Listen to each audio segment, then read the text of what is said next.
Good morning guys और आपके क्रिक exam channel में आप सभी का स्वागत है। तो आज के इस वीडियो में 1 अप्रैल की इंपॉर्टेंट करंट अफेयर्स को हम लोग कवर करेंगे। तो पहला प्रश्न देखिए क्या है, हाल ही में किसे वर्ष 2020 के 30वें सरस्वती सम्मान के लिए चुना गया है? तो आंसर होगा डॉक्टर शरण कुमार लिम्बाले को। तो अभी हाल ही में प्रसिद्ध मराठी लेखक हैं ये डॉक्टर शरण कुमार लिम्बाले, जिनको वर्ष 2020 के 30वें सरस्वती सम्मान के लिए चुना गया है।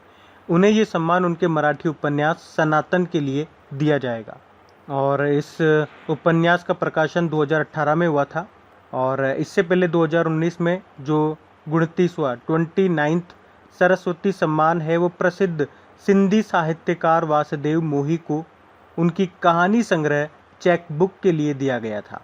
और ये जो सम्मान है ये के बिरला फाउंडेशन के द्वारा दिया जाता है।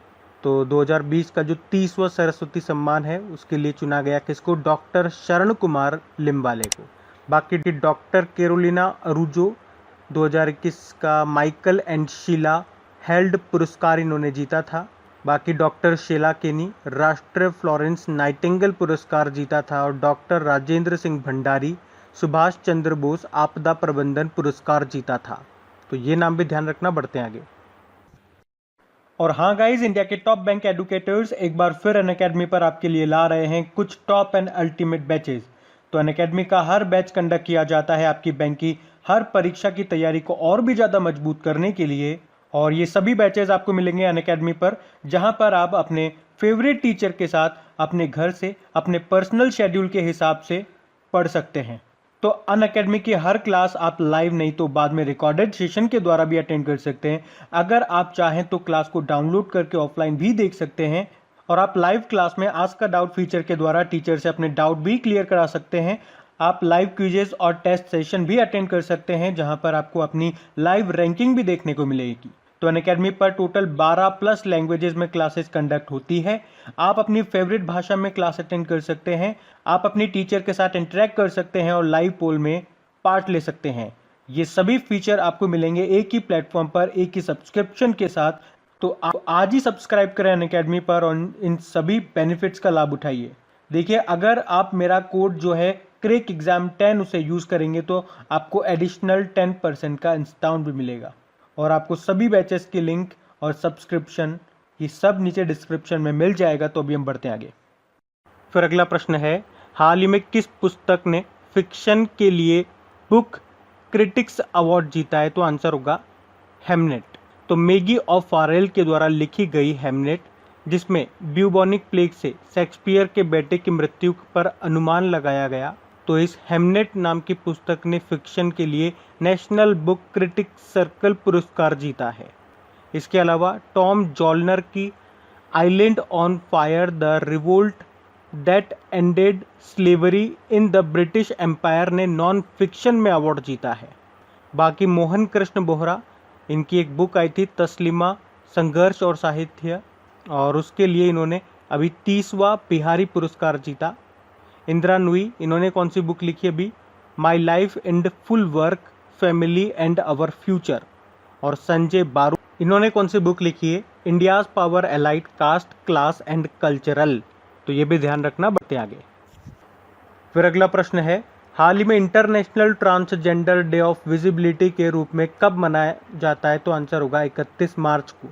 तो international transgender day of visibility यह हर साल 31 मार्च को वैश्विक स्तर पर मनाया जाता है और ये दिन ट्रांसजेंडर लोगों की सराहना के लिए और दुनिया भर में ट्रांसजेंडर लोगों के साथ होने वाले भेदभाव के बारे में जागरूकता बढ़ाने के साथ साथ समाज में उनके योगदान की प्रशंसा करने के लिए मनाया जाता है। कब? 31 मार्च। अब मार्च में कौन कौन से डे हम लोगों ने मनाए, चलिए एक बार मैं आपको रिवाइज करवाता हूँ।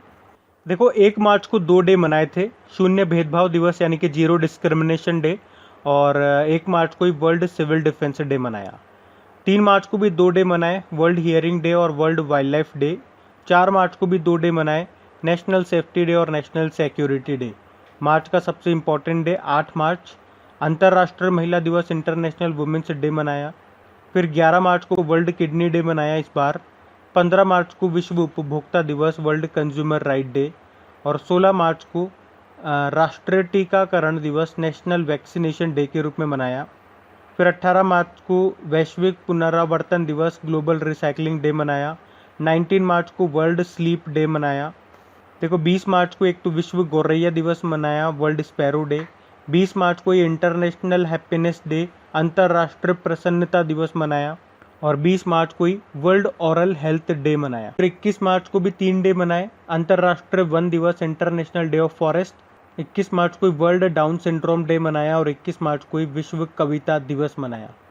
फिर 22 मार्च को विश्व जल दिवस, वर्ल्ड वाटर डे मनाया। 23 मार्च को विश्व मौसम विज्ञान दिवस, वर्ल्ड मेटियोरोलॉजिकल डे मनाया। फिर 24 मार्च को वर्ल्ड टीबी डे मनाया और अभी 27 मार्च को विश्व रंगमंच दिवस मनाया था और 30 मार्च को राजस्थान का स्थापना दिवस मनाया गया। तो ये मार्च में जो भी इंपॉर्टेंट डेज बनाए थे मैंने आपको सारे रिवाइज करवा दिए, आपको याद रखने पड़ते आगे। फिर है हाल ही में स्लोवाकिया के प्रधानमंत्री ने इस्तीफा दे दिया, उनका नाम क्या है? तो आंसर होगा इगोर माटोविक। तो अभी स्लोवाकिया के जो प्रधानमंत्री हैं इगोर माटोविक और उनकी सरकार ने रशिया के Sputnik V corona virus vaccine को खरीदने के लिए गुप्त सौदे से शुरू होने वाले राजनीतिक संकट को कम करने के लिए इस्तीफा दे दिया है और ये महामारी से निपटने के कारण ध्वस्त होने वाली पहली यूरोपीय सरकार है। बाकी Michael Somare Papua New Guinea के पहले प्रधानमंत्री थे, निधन हो गया। Ngozi Okonjo Iweala World Trade Organization की पहली महिला डायरेक्टर जनरल ये बनी है, नाइजीरियन है ये। और सामिया सुलूहू हसन तंजानिया की पहली महिला प्रेसिडेंट बनी है।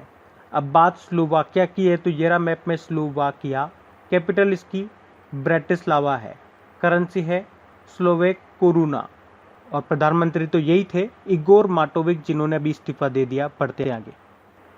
अच्छा देखिए अभी बताइए, अभी हाल ही में भारत ने किस देश के साथ वज्र प्रहार 2021 नाम का एक अभ्यास आयोजित किया? तो आंसर होगा अमेरिका।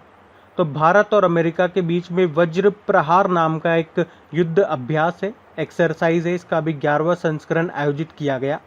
कहाँ पे हुआ ये?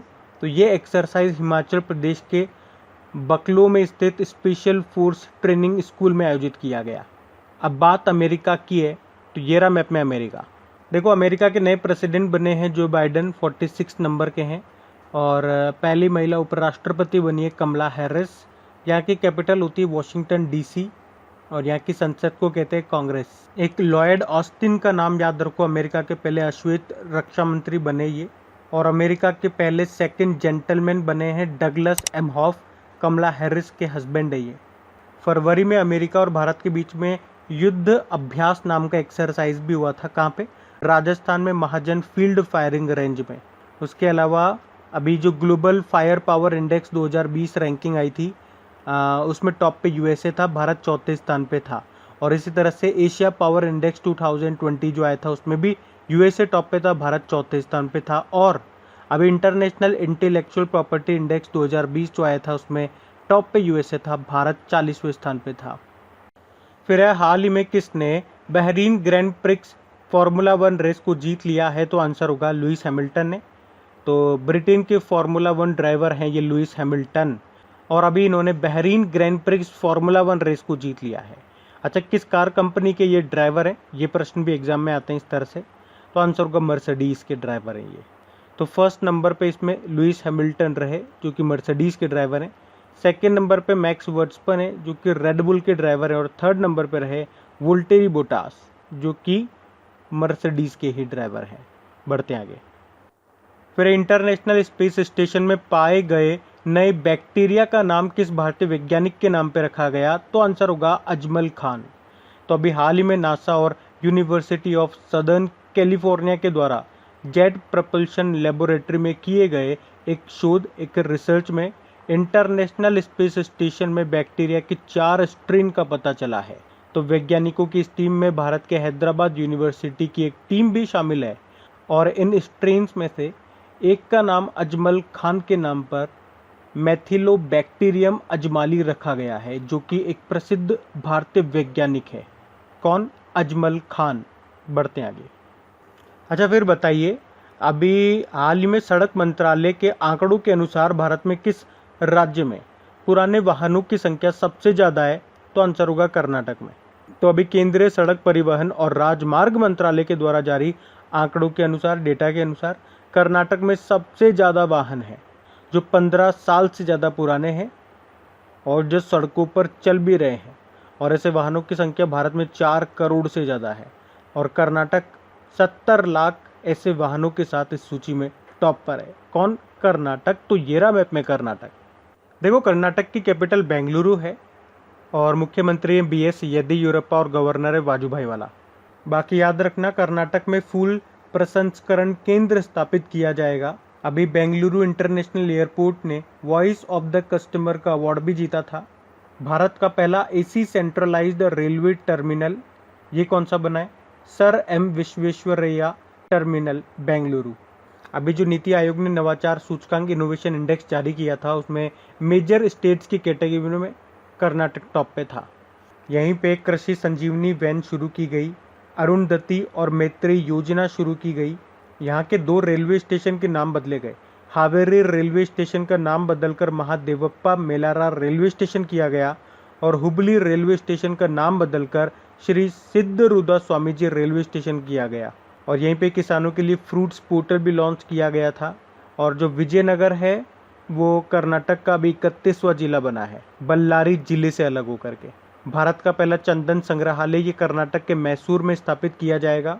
और भारत की पहली तट रक्षक अकादमी कोस्ट गार्ड अकेडमी ये बेंगलुरु में स्थापित की जाएगी। तो इतना ध्यान रखना। बढ़ते हैं आगे।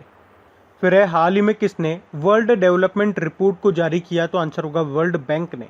तो अभी हाल ही में जारी वर्ल्ड बैंक की विश्व विकास रिपोर्ट के अनुसार अधिकांश देशों ने ओपन डेटा नीति को लागू नहीं किया है। केवल 11% कम आय वाले देशों ने लगातार ओपन लाइसेंस के साथ अपना डेटा उपलब्ध कराया है, जबकि निम्न मध्यम आय वाले यानी कि इनकम वाले देशों में ये डेटा 19% था और उच्च माध्यम आय वाले देशों में 22% और उच्च आय वाले देशों में 44% रहा। अच्छा, वर्ल्ड बैंक ने इस रिपोर्ट को जारी किया ना, तो वर्ल्ड बैंक के बारे में जान लो। देखो, वर्ल्ड बैंक का हेडक्वार्टर मिलेगा वॉशिंगटन DC में।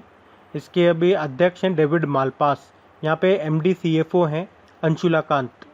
उसके अलावा वर्ल्ड बैंक ने जो women business and the law 2021 report को जारी किया, तो उस रिपोर्ट के अनुसार 10 देश महिलाओं को पुरुषों के समान अधिकार देते हैं और भारत इस मामले में 123वें नंबर पे है।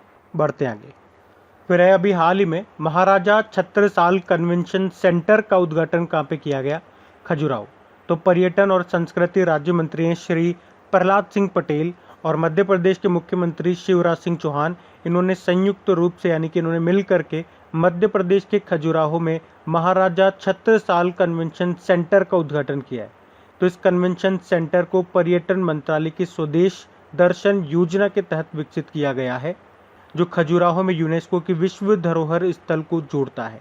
बाकी आपको याद होगा, अभी भारत की पहली चेस अकेडमी ये स्थापित की जाएगी उड़ीसा के भुवनेश्वर में। और भारत का पहला डॉल्फिन रिसर्च सेंटर बनेगा पटना में। और असम के डिब्रूगढ़ में पूर्वोत्तर भारत का पहला गाय अस्पताल स्थापित किया जाएगा। बढ़ते आगे। फिर है, हाल ही में अभी दिल्ली में जो इंटरनेशनल शूटिंग स्पोर्ट्स फेडरेशन यानी कि ISSF शूटिंग विश्व कप हुआ था, उसमें भारत कौन से स्थान पे रहा? तो आंसर होगा पहले स्थान पे। तो भारत नई दिल्ली में doctor Karni Singh shooting range में अभी 18 से 29 मार्च तक जो international shooting sports federation world cup जो नई दिल्ली में हुआ था, उसमें भारत टॉप पे रहा। भारत ने 15 गोल्ड जीते, 9 सिल्वर और 6 ब्रॉन्ज जीते और इस तरह से टोटल 30 मेडल जीते। पहले पे भारत रहा है, दूसरे पे रहा है अमेरिका। अच्छा, ISSF की फुल फॉर्म मैंने आपको बताई ना, क्या? International shooting sports federation. इसका हेडक्वार्टर मिलेगा म्यूनिक जर्मनी में और प्रेसिडेंट व्लादिमीर है। फिर है, अभी हाल ही में यूनियन बैंक ऑफ इंडिया ने किसके साथ मिलकर UNI कार्बन कार्ड को लॉन्च किया? तो आंसर होगा HPCL यानी कि हिंदुस्तान पेट्रोलियम कॉर्पोरेशन लिमिटेड, जिसका हेडक्वार्टर मुंबई में है। इसके मैनेजिंग डायरेक्टर हैं MK सुराना। तो यूनियन बैंक ऑफ इंडिया ने NPCI के रुपे प्लेटफॉर्म पर HPCL को ब्रांडेड क्रेडिट कार्ड जिसका नाम है UNI कार्बन कार्ड, इसको लॉन्च किया है और ये खबर भी काफ़ी पॉपुलर हो रही है। तो ये सबसे यूनिक कार्ड है जिसे union bank of India HPCL ने रुपे के साथ मिलकर बनाया है। देखो, यूनियन बैंक ऑफ इंडिया की बात करेंगे, स्थापना 1919 में हुई। मुंबई में हेडक्वार्टर है, इसके CEO राज किरण रॉय जी हैं। टैगलाइन होती है good people to bank with. बढ़ते आगे। तो कल के वीडियो में आपसे पूछा था अभी हाल ही में किस बैंक को Asia Money best bank awards में India's best bank for SME चुना गया, तो आंसर होगा एचडीएफसी बैंक ने। तो आप सभी ने प्रश्न का बिल्कुल सही उत्तर दिया है। और गाइस, अगर सेशन अच्छा लगा हो तो प्लीज़ इसे लाइक जरूर करना और अपने दोस्तों के साथ में शेयर करना मत भूलना। और वैसे भी आप तो आपके इन करंट अफेयर्स का रिवीजन करवाने के लिए मैं इसका ऑडियो भी तैयार कर रहा हूं, तो दिन में 4 से 5 मिनट निकाल करके वो आप ऑडियो सुन लीजिए ताकि आपका इन करंट अफेयर्स का फिर से रिवीजन हो जाए। क्योंकि आपको पता है चीजों को पढ़ना इंपॉर्टेंट है, लेकिन समय समय पर उनका रिवीजन करना बहुत ज्यादा जरूरी है। रिवीजन नहीं करोगे तो वो सारी चीजें आप भूल जाओगे। तो आप ही के लिए मैं इसका रिवीजन ऑडियो तैयार कर रहा हूं। तो उस ऑडियो का लिंक मैंने नीचे डिस्क्रिप्शन में दे दिया है, वहां जाकर के आप मुझे फॉलो कर लीजिए। और फॉलो करने के बाद में पास में जो बेल आइकन आएगा आप उसे जरूर दबा लेना, ताकि जब भी मैं ऑडियो अपलोड करूं उसका नोटिफिकेशन आपको मिल सके। और एप्लीकेशन अगर अभी तक आपने डाउनलोड नहीं किए तो उसका लिंक भी आपको नीचे मिल जाएगा। वहीं पे आपको क्विज, वीडियो, पीडीएफ सब मिल जाएंगे। तो इस प्रश्न का उत्तर आता है तो कमेंट बॉक्स में जरूर टाइप करिए। चलिए अब मिलते हैं करंट अफेयर्स के रिवीजन वीडियो में। Thank you guys.